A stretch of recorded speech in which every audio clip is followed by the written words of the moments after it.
Hey, what's up, everyone? Welcome back to another episode of the Fantasy Fellow Show. It is Saturday. We got football on tomorrow. It is the Week 7 Bipocalypse, as they've kind of dubbed it here. We're going to be looking at the player prop bets. On the season so far, we're 23-40, so we brought in the big guns this week. We got Jesse Meinicke hanging out with us. We're going to go over all the games, take a peek at some props, and just throw out some things that interest us. But Jesse, welcome to the show, man. How you doing? What's up, Kyle? First time on the show this year. It's been long due.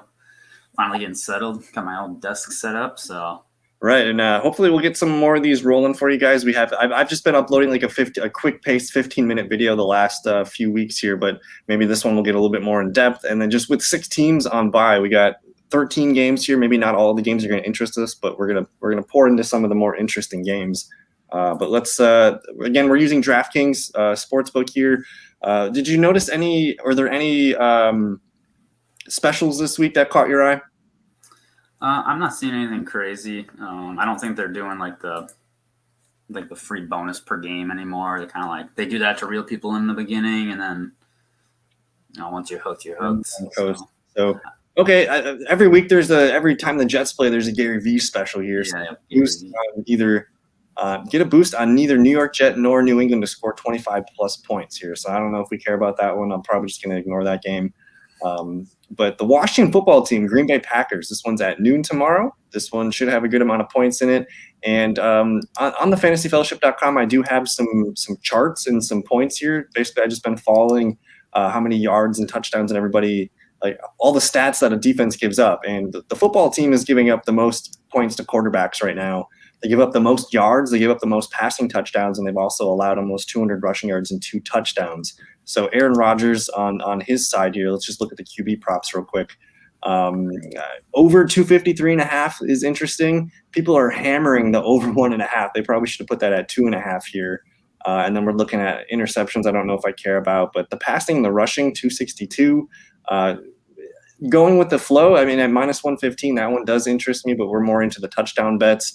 And they don't really have too many quarterback props that I like here, but just what do you think of these touchdown props here? What catches your eye? Yeah, I mean, I think this is one of those games. I think the Packers are 9-point favorites, kind of like Aaron Jones this week. I think he's going to be good fantasy-wise, and then all he needs to do is, if it's a receiving touchdown, great. If it's a rushing touchdown, great. I mean, there's pretty high likelihood that this could be one of those games where he just, he just pops off, and then once they get up, they just let him roll with it. So I've been calling them low-hanging fruit bets, where if you wanted to take the chances of Devontae Adams scoring a touchdown tomorrow, probably like upwards of like 80%, like a really, really strong chance that he scores a touchdown tomorrow. So I know it's minus 165. The payout's not amazing. You put $25 on that, you're going to get $15 back. But interesting, I've been dabbling with the idea of, okay, you take one of the most obvious guys to score a touchdown, Devontae Adams, and you just parlay that with another kind of obvious bet to get some better odds, and it's kind of free money. So like a Devontae Adams plus a Derrick Henry, just a 2-bet parlay, real easy. You can kind of stack those and get some better odds. But those are the 2 Packer favorites to call here. Any interest in throwing anything at Cobb? Tonyan has just been a disaster this year, but game, people are probably looking at Tonyan like, do I start him this week with all the buys? I don't know if there's maybe the A.J. Dillon at 210. A.J. Dillon's interesting. I mean, especially if they get up big, they kind of just roll him in. I mean, Tonyan, home game, he's got 1 touchdown on the year. There's going to be some sort of like positive regression there, right? Washington's pretty bad in the air. I mean, they can be carved up anywhere you look at it in the air. So, I mean, maybe a little bit better against the tight end, but I still think only 1 TD to tight ends on the year. That's interesting. Still getting off the points.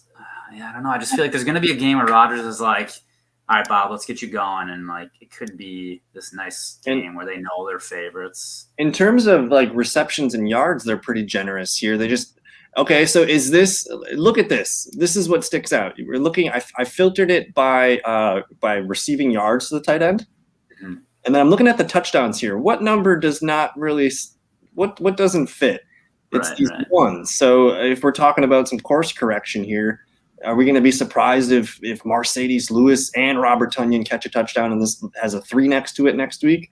Oh, absolutely. I mean, if we're talking about Aaron Rodgers hitting the over on his touchdowns, where's he going to get those? I think that Tunyon's still going to be a guy that he wants to utilize and get going. So if I said Rodgers 3 touchdowns, that probably feels realistic.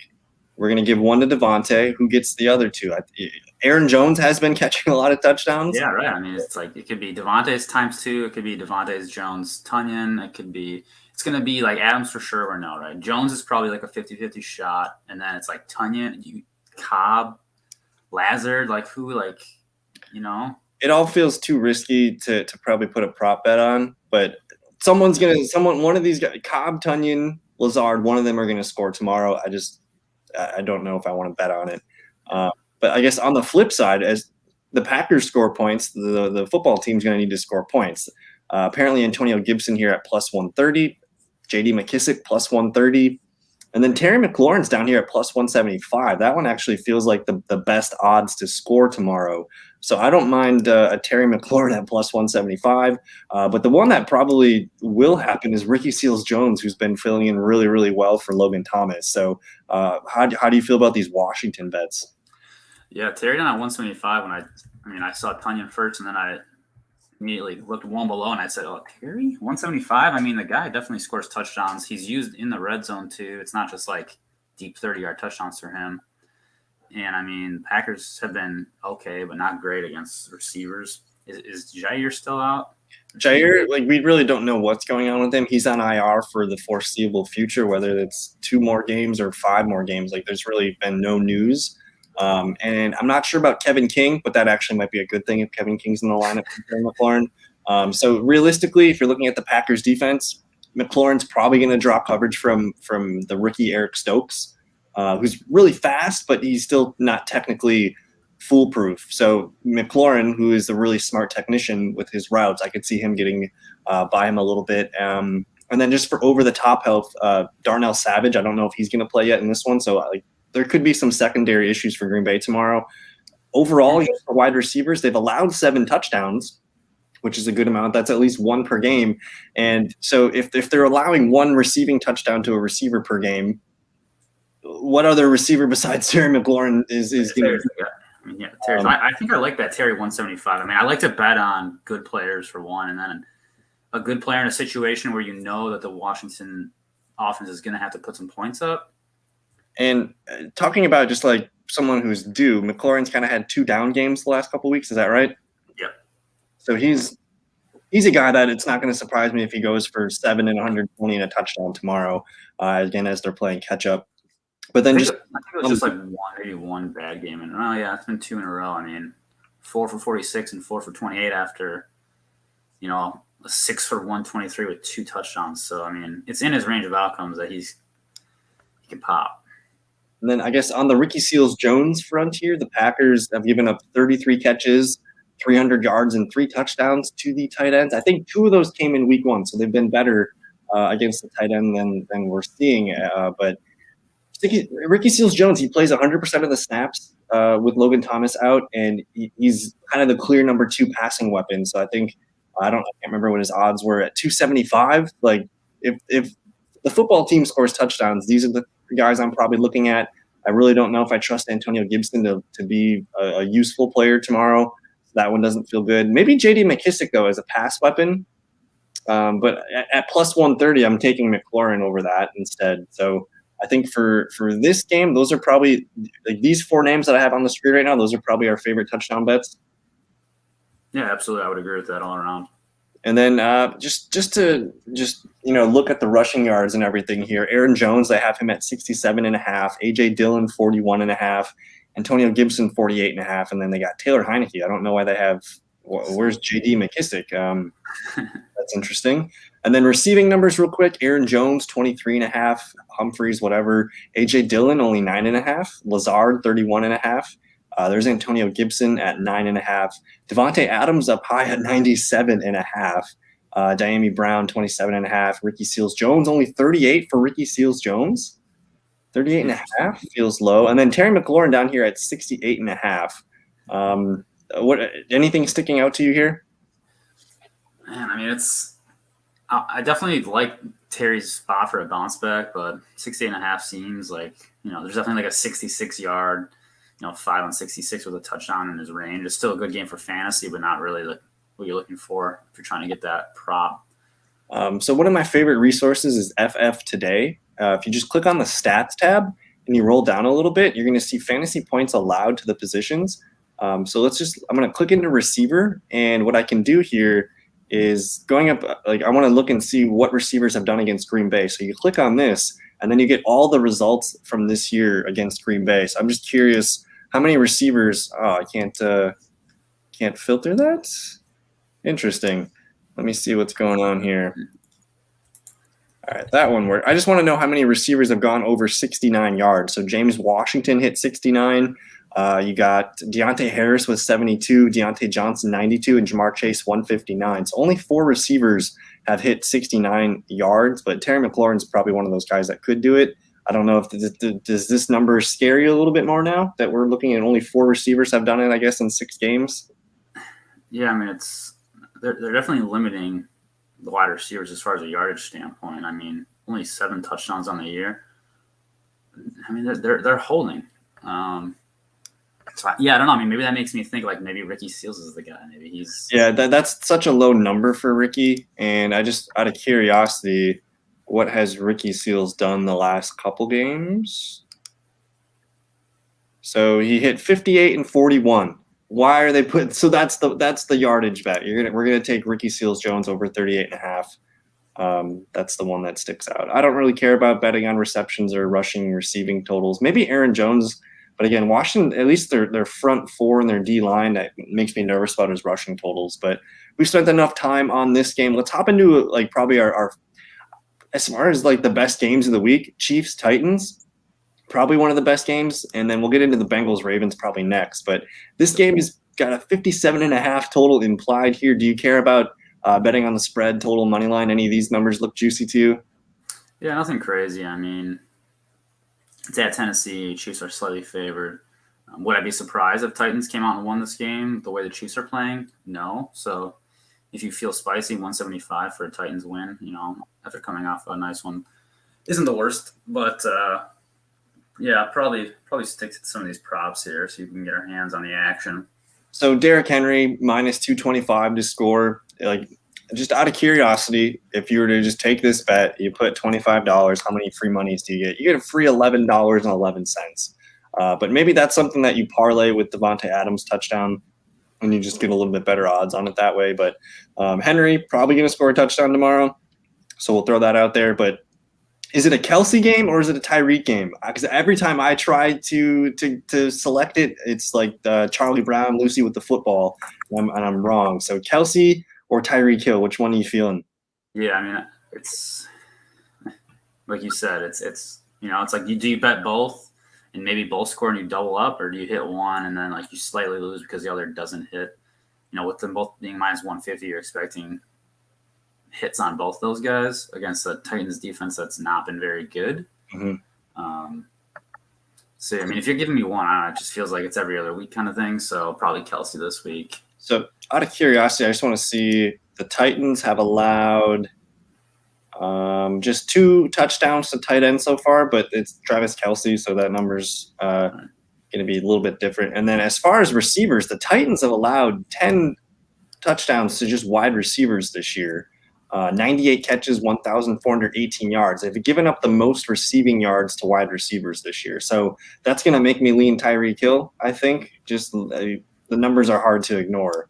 And so far, they're giving up the second most PPR points to wide receivers. So I like the Tyreek Hill one, I think. It's just a week maybe Mecole finds the end, Mecole's Robinson, 310. I just want to pull up the numbers for Mecole's been decent. He's getting better. He's been where am I looking at Mecole Hardman for? So I noticed the last couple of weeks he's seen, and I know Tyreek Hill's been dinged up, so I don't know if that's been part of it, but look at his PPR points. He's got 4 games over double digits in PPR leagues. So maybe if he gets another 10 plus points in this one, that's a trend. 5 out of 7. Those are some good odds for him to be a successful fantasy start this season. But only 1 touchdown, maybe again 3 to 4 games is usually a trend. That whether you're on a scoring streak or a non-scoring streak, so maybe this is a Mecole Hardman week. What's his number at? 165. Does that entice you at all? That's like Nicole or Terry, and I think I lean Terry still. Right. So, but I'm intrigued if you're feeling the Nicole one. That one could be kind of fun. Yeah, I mean it's fun, and I think it's a game where Patty Mahomes is going to probably slice and dice. So, just out of curiosity, what do they got Mahomes at? They have Mahomes at 2.5 touchdowns here. People are kind of taking the over on this. So if we expect 3 touchdowns, Tyreek, Kelsey, and then probably Mecole Hardman, probably the next best guy here. But Daryl Williams, anything on Daryl Williams at -105 to score? It seems like this one actually seems like if over Tyreek, Kelsey, and Daryl Williams, I'm probably going to take Daryl Williams at -105. Yeah, -105. I mean, that gets you some juice. You have to think they're going to be – how many times are they going to be like within the 5-yard line? A handful. And so if he just gets a few carries and can convert, I mean, they do fun things around. They're going to score touchdowns once they get to the red zone. So if he's involved on any of those fun plays, it's likely to get in the end zone. Well, I think if you wanted to just chunk it all and take a Tyreek Hill touchdown, take a Kelsey touchdown, and a Daryl Williams touchdown, you're probably hitting 2 of those for sure. And the chances of all of them hitting, it could happen, but I think at least 2 of those would hit. Yeah. So maybe that's a way to kind of look at the game. But the Titans side, of course, Derrick Henry is probably going to score some touchdowns tomorrow. But outside of that, is it A.J. Brown touchdown week? Like, he looked good in the second half of last week, battling through the Chipotle flu. What are our thoughts on A.J. Brown? Yeah, I mean, before last week, he had 10 catches, and so he had 7 for 91. The man is going to start putting up points. And this is a perfect time for him to kind of come on strong. It's going to be it's a high score. I mean, they're implied for over 30 points. They're not implied for over 30. They're implied for 26.75. So still a pretty good number. 3 to 4 touchdowns. Henry could easily get 2 to 3 of those, but they're going to pass for at least 1. The Chiefs have been giving up. So for some reason, they're a little bit stickier against wide receivers, but they have allowed 7 touchdowns. I think let me look at the whole here, because I know the Chiefs defense. So this is I just take the total number of points that they allow, and the Chiefs give up technically the 6th most points in a PPR format, but they're the best against wide receivers. So they do allow running backs and tight ends to score. So Derrick Henry, big yes. But maybe A.J. Brown changes things a little bit for us. So plus 140 to score. Is there really, if you're betting on the Titans touchdown, it's Henry or A.J. Brown. We can't really entertain anything else. Julio with the hamstring issue. Do I want to touch that? Probably not. Ryan Tannehill rushing touchdown plus 350. Yeah, that was the only thing that I was thinking about was a Tanny touchdown. I don't even know. Has he been running as much this year? I just feel like that something in the Titans offense, just they need to get going. Last week maybe was that, what they needed. So last week you got one against Buffalo. The last it was week 1 against Arizona. So it's kind of far and few between. Probably not going to like it. But it's kind of just stay above Mecole Hardman and up. I think the chances of these guys scoring, that's probably where you want to be. And then I don't know. Let's take a peek at the rushing receiving totals. Maybe we like some of these numbers. Daryl Williams, 57.5 rushing. Derrick Henry, 118.5. Oh my God! They're just gonna feed him. I mean, he's gonna get his. It's just ridiculous. I'm not interested in McKinnon, Mahomes, or Tannehill numbers here. No. Wide receivers. Tyreek Hill, 85.5. Travis Kelsey, 82.5. A.J. Brown would be the next best at 62.5. They don't have a Julio number down here. Anything sticking out to you for these rushing or receiving props? Yeah, I mean, if you have to tell me Kelsey Hill, which one's going to hit 100 yards? I mean, one of those is hitting a hundo. Hill seems. It just seems like another spot where Hill is going to be popping. He did it against Washington, right, as expected. So wasn't Travis Kelsey on the injury report? I don't know if that's going to limit him with anything he can do. He's still Travis Kelsey, but I thought he was on the injury report with a wrist or something. I don't know if that's a serious injury. He's going to play. I'm not concerned about that. I just wonder, Tyreek Hill, man, I'm feeling the Tyreek Hill. So of course it's going to be Travis Kelsey game tomorrow, but nothing else really sticks out to me. Daryl Williams, 17.5 receiving. yards here. I can't really bet on some of these. Mecole Hardman though, 44.5. I'm not really inspired to take it, but again, we kind of highlighted that he's been playing well. Reception totals, they got Kelsey and Tyreek both at 6.5. No AJ Brown on the list. That's interesting. Derrick Henry, 142.5 rushing plus receiving. I'm probably just okay. So like when I see a game that's got 57.5 total implied, I'm just gonna bank on the touchdown bets. So I think we laid out a few good ones. Any final thoughts on the touchdown bets? Yeah, I mean, I wouldn't fault someone if they wanted to take a stab with the Mecole. It's definitely, got spice. Somebody's going to be scoring on the Titans outside of Henry. Is it AJ Brown? Is it more Chester Rodgers? There's just really no one that you can confidently say this is a good bet. So I think that those Chiefs scores are pretty safe at this point. I just want to do some due diligence here and just check on the passing numbers. They got Mahomes at 323.5 passing yards, over 2.5 passing touchdowns. Mahomes is probably QB1 tomorrow for sure. So if you're into it, I'm not too much into it. I think I like the touchdown bets that we laid out. But let's move on to another, probably my second favorite game of the afternoon, the Bengals and the Ravens. Let's take divisional battle. Anything on the spread total money line stick out to you? Yeah, I mean, it's a divisional game, so probably a little bit lower scoring than some of the other games on the slate. 6.5. That's so Ravens by a touchdown. Yeah, I mean, with the way Lamar's been playing, I can see that. That feels a little low. 46.5. That's in a 6-point spread. So what? That's 26-20. Yeah, maybe that actually seems kind of fair. I could see that kind of being a 27-20 final, something like that, though. Let's take a peek at the touchdown scores. Everybody's plus odds here. What are we looking at here? What sticks out to you? This all looks really good, though. Yeah, what was one of the oddest things of last week's games was Lamar. The Ravens putting up over 30 points.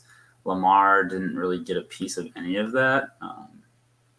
So anytime I see that, I'm thinking all right, if they're scoring 30 points a game, Lamar's going to get his. So plus 125 at a touchdown seems like a pretty nice number.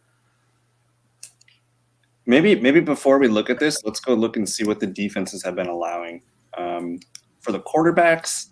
As far as just, I guess, rushing touchdowns real quick, it's Lamar, so it's not really given here. But let me see. Where is Cincinnati? So Cincinnati's only given up one rushing touchdown all year, 98 yards. I don't know if that's – They've been pretty good against quarterbacks. Especially when you look at a points per game system, the Bengals are allowing the fourth fewest to the quarterback, which is very interesting. Baltimore here at 21st. So maybe I don't know, man. The passing, this might be a low-scoring game tomorrow if we're just looking at the low quarterback numbers. But let's look at the rushing, because something that I noticed was the Ravens coming in at number 8, most points allowed. They've given up 6 rushing touchdowns and 1 receiving touchdown to running backs. But look at these receiving numbers. They give up the most passing yards to running backs. 36 receptions, 403 total receiving yards. So I like Joe Mixon, whether it's to score a touchdown, whether to hit his yardage props. They're giving up a lot to the running backs. That one stuck out to me. And then again, the Bengals, where are we? Why can't I find them? Middle of the road here. They're giving up 4 rushing touchdowns and just 1 receiving touchdown to running back so far. I don't know. Again, it's playing whack-a-mole with the Ravens running backs. I don't know if I like that. But let's look at the receiving numbers real quick. You got Baltimore down here, pretty stingy. So I've been kind of nervous about Jamar Chase, T. Higgins, Tyler Boyd this week because the Ravens, man, only 4 receiving touchdowns all season, 66 receptions, 900 yards. Marlon Humphrey, probably one of the best cornerbacks in the league right now. That's not really talked about. I don't know if he's going to go with Higgins or Chase, but I'm interested in that battle. And then the Bengals, middle of the road, giving up a lot of receptions, 91 receptions, 1,028 yards and 4 TDs. But really, it's only Marquise Brown. Maybe Rashad Bateman. We'll look at some of those numbers in a second. And then the Ravens, pretty bad against the tight end, 454 yards and 4 TDs. I think this is a league high, 43 receptions to the tight end. And then the Bengals are kind of down here, really stingy, 24 receptions, 227 yards, and a touchdown. So with what we know here, Let's take a look at this again. Does anything stick out to you now that we just saw all these numbers? Yeah, I mean, to be honest, that my under 45 is starting to feel pretty good. I mean, this is a divisional game. It's going to be ground and pound. I think it's going to be a game of running backs here. Who can get more rushing yards? Maybe a safe bet on who's going to get the W here.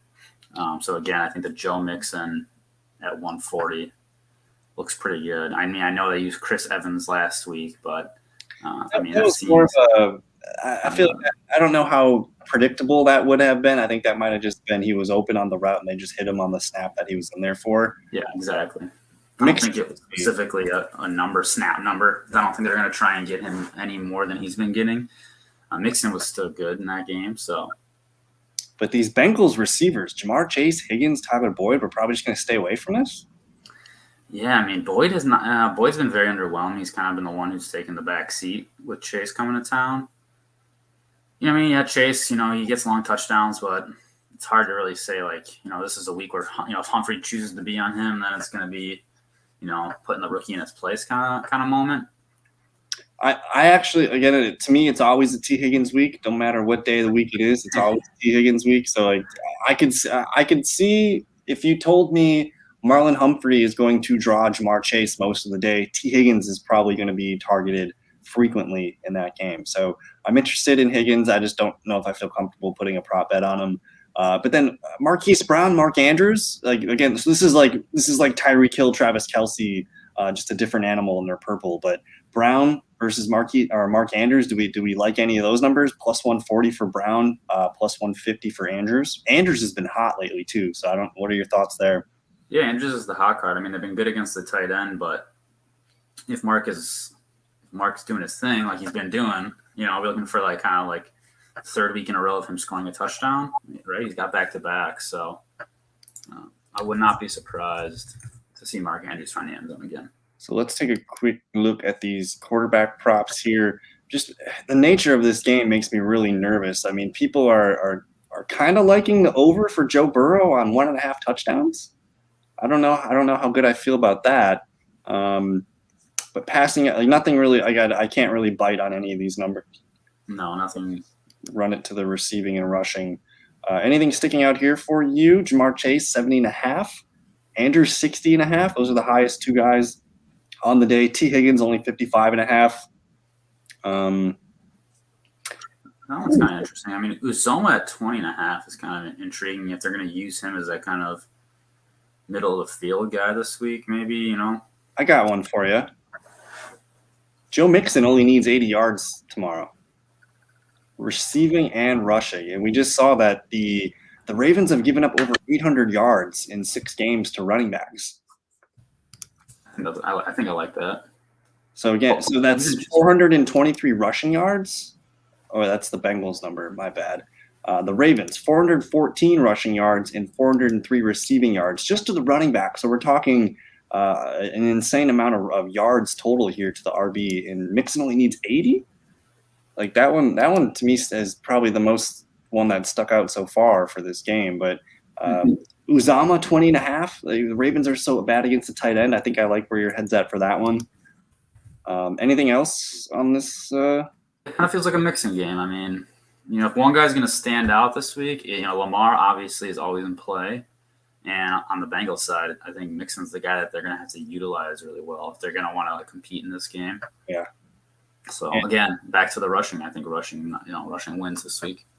So we don't know who the running back is going to be tomorrow for the Ravens. It's going to be a 3-headed monster of Devonta, Le'Veon Bell, and probably Tyson Williams.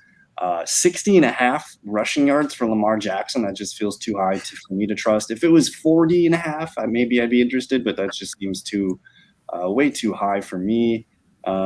Receptions, I don't know if I care about it, but this one, it does feel like the classic AFC North kind of just a rock fight for this one, I think.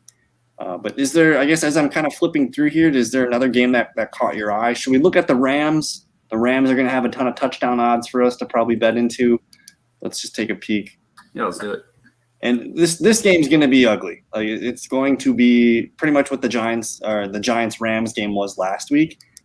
We got the double revenge game, Jared Goff versus Stafford on different teams. But so far, Daryl Henderson, probably going to score a touchdown tomorrow. 215, minus 215. Cooper Kupp, minus 150. But then everybody else is plus odds. Robert Woods, plus 100. Interesting. DeAndre Swift, plus 130. Higbee, plus 175. Van Jefferson, plus 180. And TJ Hawk, plus 200. Any of these guys sticking out for you here besides the obvious top two, Henderson and Kupp?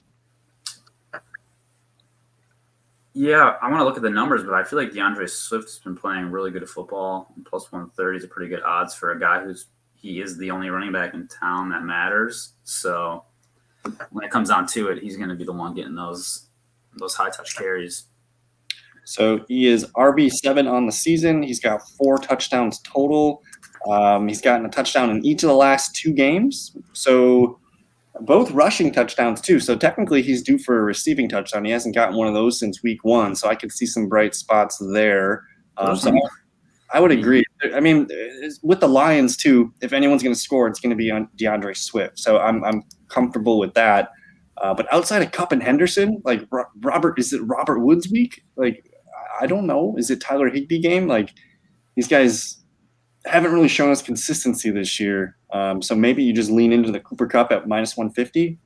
I don't know. What do you think? Yeah, I wonder if this is a game where I'm down here looking at Sony Michel thinking this could be a game where maybe they try and get him more involved, just try and get him in the flow of the offense for late season, because Henderson's fresh. Yeah, exactly. Henderson's a small guy. He's not a guy who's going to be able to handle that load, and I think they know that. So they know that they got to get Michel up to speed, and who better to do that against than the Lions. So that's kind of a big number there if you're asking me for kind of like who would be my long shot. So I'm just curious because essentially we got this game script last week with Daryl Henderson versus the Giants. It was just a blowout. He gets 21 carries for 78 yards in a game where they just destroyed the Giants. So I just want to look at what Sony Michel's workload was last week. 9 for 42, no touchdowns, but the week before against Seattle, 11 for 37. So you're going to get 10 touches out of Michel tomorrow. The chances of one of them being a touchdown, I think are probably better than not. So Michel, that's probably the dark horse bet here. 260 for a Sony Michel, probably like a 2-yard plunge in the fourth quarter or something. So if you're feeling risky and you can handle the sweat, Sony Michel, probably a fourth quarter plunge. I could see it. I like it. Everything else just feels risky.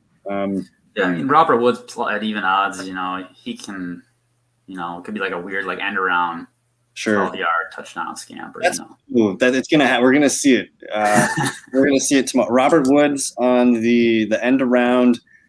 Maybe Robert. It would be cool. I could just see it now. Sean McVay. He's gonna get a Matthew Stafford receiving touchdown tomorrow against the Lions. Oh, you see it? Like Stafford catching a touchdown against the Lions. Like I can feel it. What is Stafford's?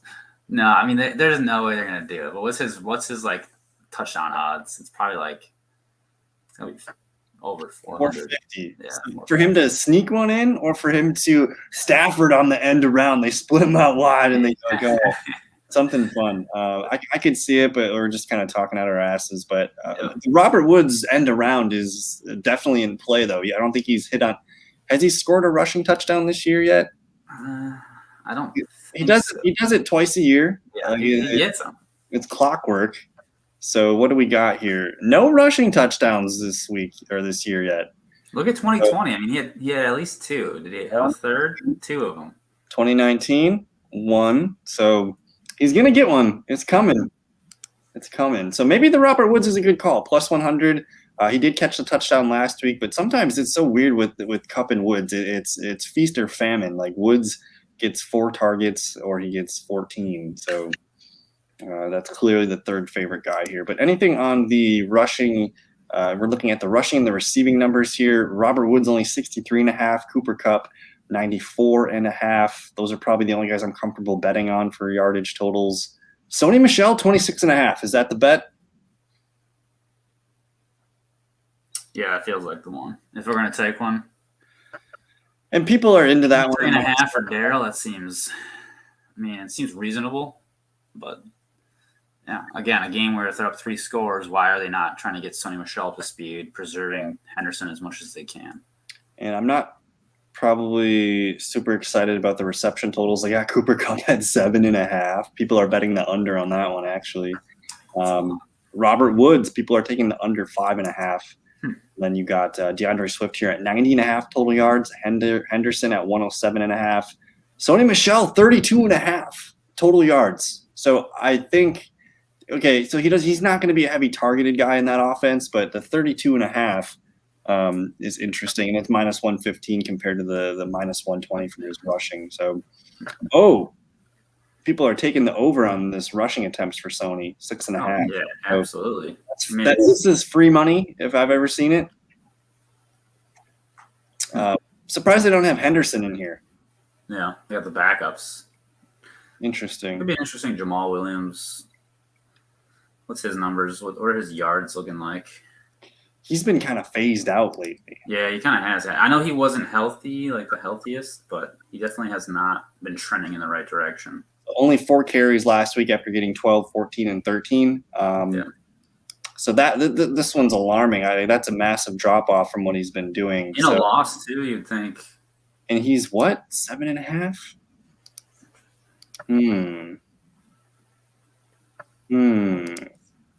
When people are into it at minus 135, I think there's better bets. There's more fun. Yeah. I'm not going to throw a bet down on Jamal Williams. You don't want to sweat Jamal Williams' fourth quarter carries? 8 for 19 yards. They're down 40-12. Where's my Jamal? So this week's slate of games, man. Yeah, it's pretty ugly. I mean, when you look at the rest of the layout. When I typed up the spreads here, we're looking at Arizona, the Rams, and Tampa Bay, all favored by 13.5 or more. So we got 3 slobber knocker type games here. So I guess since we looked at the Rams, we should probably take a just quick peek and tell you guys what Cardinals are probably going to score tomorrow. It's probably James Conner day. Probably Kyler Murray has not scored a rushing touchdown in a few games. So what are you thinking here? Like Connor, Hopkins, Murray, Kirk, Green, like the chance of all these guys scoring tomorrow could happen. But which one do you like the most? Yeah, factoring in odds, I mean, Connor's been getting the touchdowns. Hopkins is, he's DeAndre Hopkins against a terrible defense. Against his former team. His former team. He's scoring tomorrow.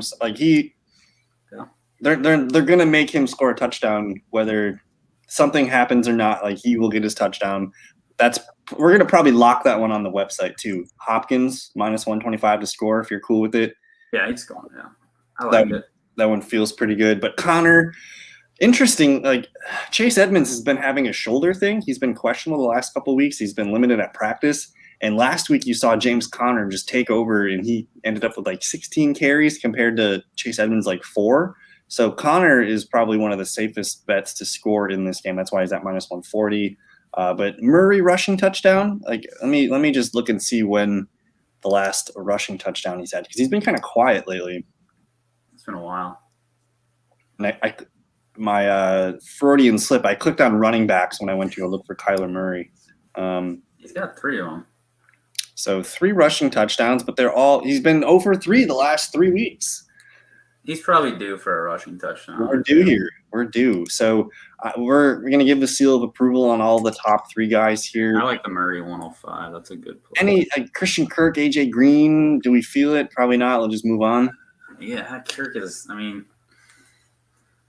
getting more consistent, but it's still boom busty. I mean, I don't feel good enough about it. What I'm nervous about, just from a fantasy lens, is what does Zach Ertz do to this target tree? Like who loses because Zach Ertz is on the team now? Is that Christian Kirk, his middle of the field slot type stuff? That's what I'm interested in to see going forward. I know Max Williams was inconsistent targets, but maybe they try to feed Zach Ertz a little bit more. So I kind of want to wait and see what a Zach Ertz, full target tree looks like compared to what we have been seeing. So let's just move into the. I don't even really care to look at the rushing receiving things, because this game could be done by halftime. So probably just going to shut it down. Just go with the touchdowns that we're looking at there. And then we have one more lopsided game to cover here. Tampa Bay, Chicago Bears. I actually think the Bears could be sneaky in this one. If Allen Robinson's going to score a touchdown, it's got to be this week. and he is, plus 200 to score. So, okay, so we've been kind of doing the numbers here for you guys. Tampa Bay allows the fourth most PPR points to the wide receivers. They've allowed 8 receiving touchdowns, 96 catches, 1,153 yards.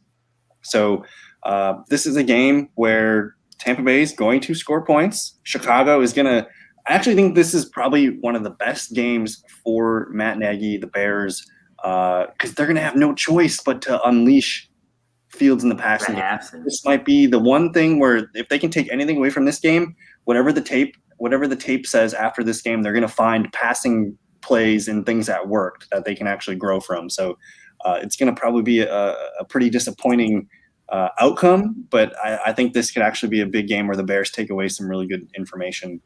So a couple things off the top here. Rob Gronkowski and Antonio Brown both out in this one. So Leonard Fournette, minus 120. Mike Evans, minus 115. Godwin at plus 110? Is it Godwin week? It's interesting. Yeah, I mean. And Godwin's been kind of chill for the last few weeks. Yeah, no AB, so he pretty much picks up all that additional work. He hasn't caught a touchdown since week 2. It's Godwin week, right? I think he's getting targets. I mean, look at the targets. I think you could take both guys to score, Evans and Godwin, and feel pretty comfortable about both of those happening. Just out of curiosity, real quick, they got Tom Brady at 2.5 touchdowns. People are taking the under here, 2.5, so they don't think he's going to hit the 3, which feels wrong. But Evans, Godwin, go ahead. I wish I could bet on 2 total Fields touchdowns. I got him at 1.5, and I think rushing passing touchdowns definitely in his wheelhouse this week. I feel like the Bears get 2, and I don't think they're going to get it through the running backs this week. Definitely fading the running backs hard. Yeah, I don't even want to look at Khalil. I mean, this is definitely one of those games where everyone's like, oh, it's Tampa Bay. The Bears are going to get crushed, but Tampa Bay's a team that they put up enough points to just beat you there, but they let you score points. So I think, like you said, this could be a good game for Fields to let's see what we can do right. And just out of curiosity, his QB props, people are taking the under again on the minus 1.5 for passing TDs. They have him under 219 passing yards. What did he hit last week against Green Bay? I think it was over that. Where is Justin Fields? So last week against the Packers, he goes for 174. So maybe never mind. Hasn't hit it yet. 209, best game against the Lions. Yeah. All right. So maybe we're just interested. I'm second guessing all my takes now. I'm a little bit nervous about this.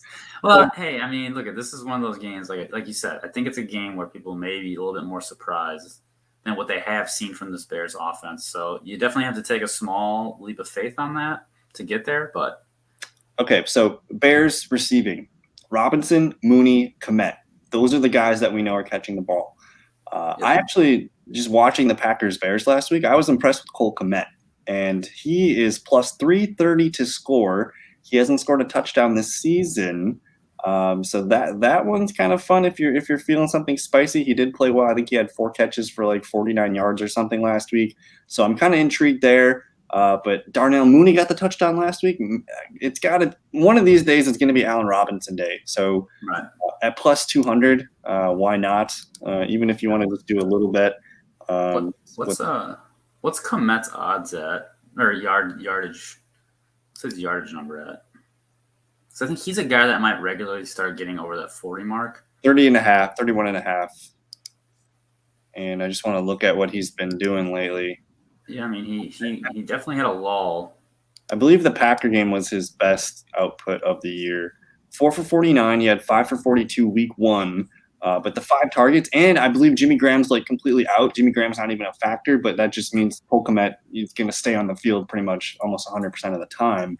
So you're feeling interesting. I mean, 31.5. I think I am. Yeah, I think I like that number for the week. I like that bet more than I like the Robinson touchdown or any other Bears touchdown. That one actually feels like it's got some substance to it. Yeah, I think it's Go ahead. We talk too much about the Bears. I think it's on the Bucs side. I think here for the Bucs. So I think it's Godwin at the plus 110. I mean, I think that's strong number. There's no AB, so he's going to be getting kind of any kind of play that would have been designed for AB. He's going to kind of get that. There's no Gronk too, so it's not a red zone guy away. So OJ Howard looked really good last week. He had like a touchdown and I think 16 point something fantasy points. So Howard at plus 160 is kind of fun. Assuming Tampa Bay is going to get 3 touchdowns in this game, Fournette, Evans, Godwin, those are the names to know. But someone to keep an eye on, and the coaches have been talking him up. It's Tyler Johnson. And if they didn't have Antonio Brown there, like Tyler Johnson might be a household name by week 7 of the NFL season. But he's a guy that they drafted in the 5th or 6th round of the draft last year. He flashed some potential. Antonio Brown comes to town and then he gets shelved. But you're talking about a really smooth route runner. Tom Brady, I read some quotes about Brady talking up his smarts and his skills and just trusting him. So I'm not going to recommend any props for Tyler Johnson, but I have to start him in my fantasy lineup tomorrow. So I'm going to say some good things about Tyler Johnson. But Fournette, Evans, Godwin, if you're feeling frisky, OJ Howard. If you're feeling friskier, Tyler Johnson. If you're feeling insane, Ronald Jones, 210. Just leave that there. Anything else? Anything else from this Buccaneer game? No, I don't think so. And I take back my comments on Ronald Jones. Don't do that. But I don't know, man. We're going on about 46 minutes. Was there anything else? Like, I'm kind of just scrolling through the games at the top here. Did we want to touch on the Colts, 49ers, Seahawks, Saints, Eagles, Raiders? Or are you feeling anything Eagles, Raiders? Yeah, I don't really have any strong conviction. Ooh. Eagles, Raiders. We can touch on Falcons, Dolphins, yeah. Falcons, Dolphins. I'm glad. Let's just look at this. I'm in love with Jalen Waddle, man. He's plus 175 to score. I want to take that one. That one's a lot of fun. But everybody's plus odds this week. Calvin Ridley, plus 115. Mike Davis, plus 160. Cordell Patterson, plus 150. Kyle Pitts. Bye week last week, so everyone kind of forgot how great he looked in London. He's plus 150. Dolphins are tough to bet on. If you're going to take someone, it's Jesse or Waddle. I don't know. What are you feeling here? Yeah, this seems like one of those games where it's gonna. What are we at total wise? It's got to be. It should be pretty high. I mean. I'm probably gonna take Tua Tagovailoa over 1.5 touchdowns. 47.5. Yeah, Tua 2, 1.5. I'm giving Tua 2 tomorrow at minus 105. That one feels pretty realistic. The Matt Ryan one's tough. It's 2.5. If they set that at 1.5, I'd take the over. But people are betting the under on 2.5 right now. I don't know if I love anything here. Rushing receiving numbers real quick. Let me just scroll down to Cordell. They have Cordell at 80.5. Like sometimes he gets that with just receiving. So that one does interest me. Anything stick out here for rushing receiving numbers for you? Was Calvin really? It just seems like he has not quite been the guy that people are drafting him in the 2nd round, thinking he could be wide receiver 1, and he just hasn't really kind of had those big games yet. We need to look at something real quick. I need to see if the top cornerbacks are in for the Dolphins because they both missed last week. Because that might help us out, make some decisions. So Xavier Howard was limited all week. He's listed as questionable. That looks like he's on track to play. And then Byron Jones, same thing. He's got a questionable Achilles injury, so maybe that one's a little more concerning. But limited all week. These guys are both on track to play after not playing last week. So I don't know if that changes anything for the Falcons receivers. But no Ridley yards posted yet, which is interesting. Cordell Patterson only 38.5, dude. Like I don't know how we can't take that.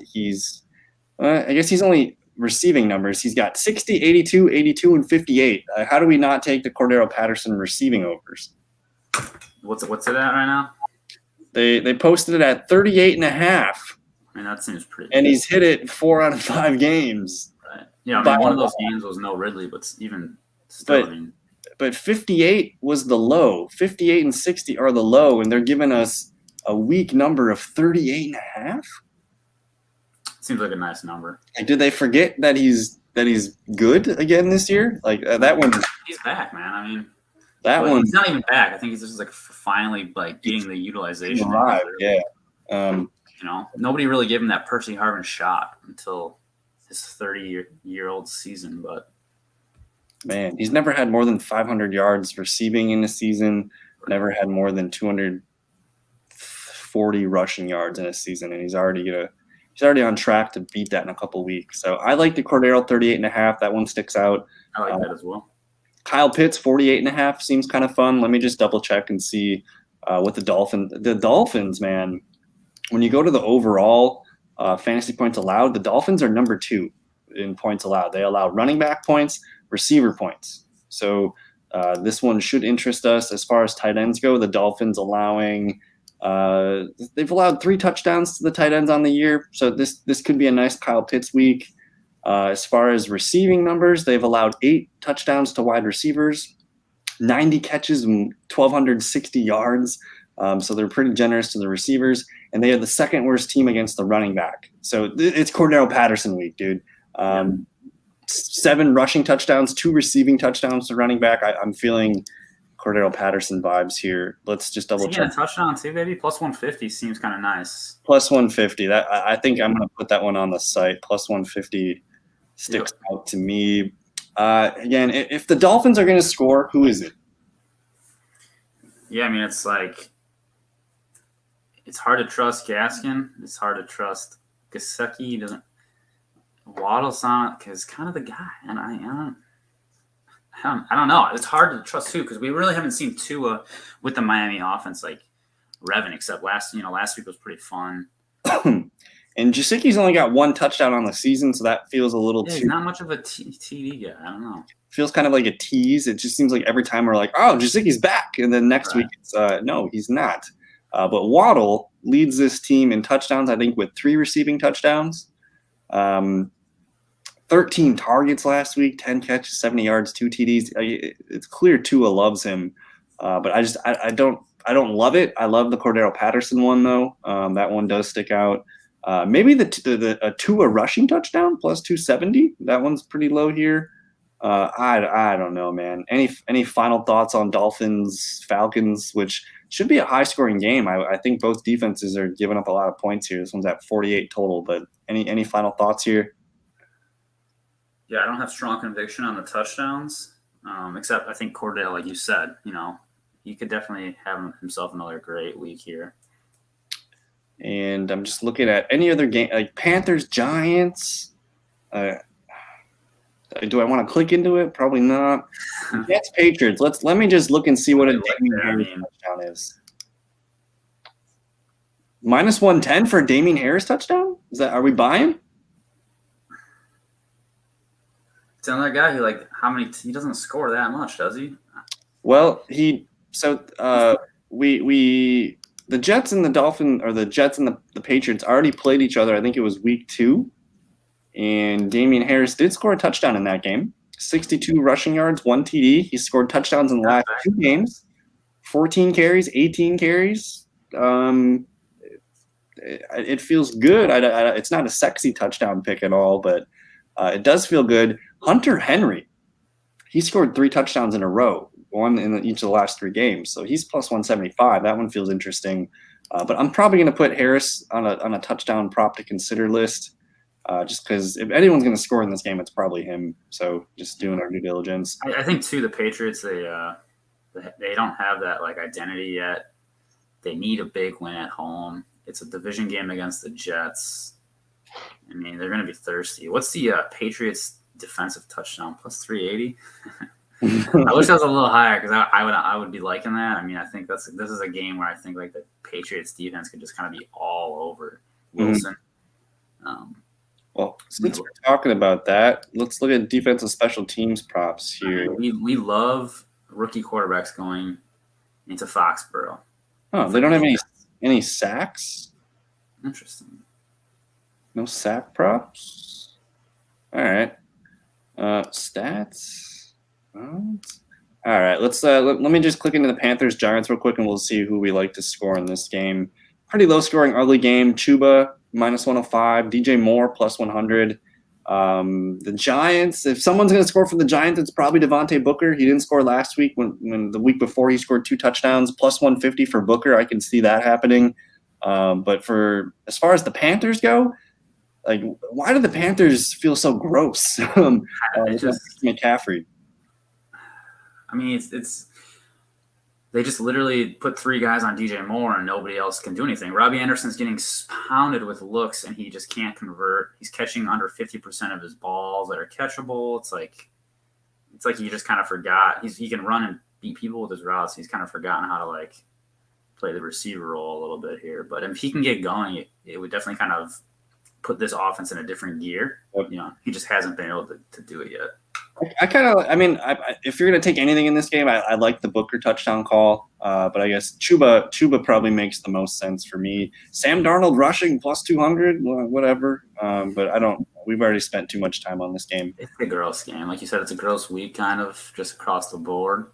And, well, we didn't touch on the Eagles-Raiders. Let's just take a peek at those numbers real quick. Darren Waller minus 105. Everybody else. Josh Jacobs plus 120. That's nice. Jalen Hurts plus 120. I mean, the dude just finds a way to score fantasy points.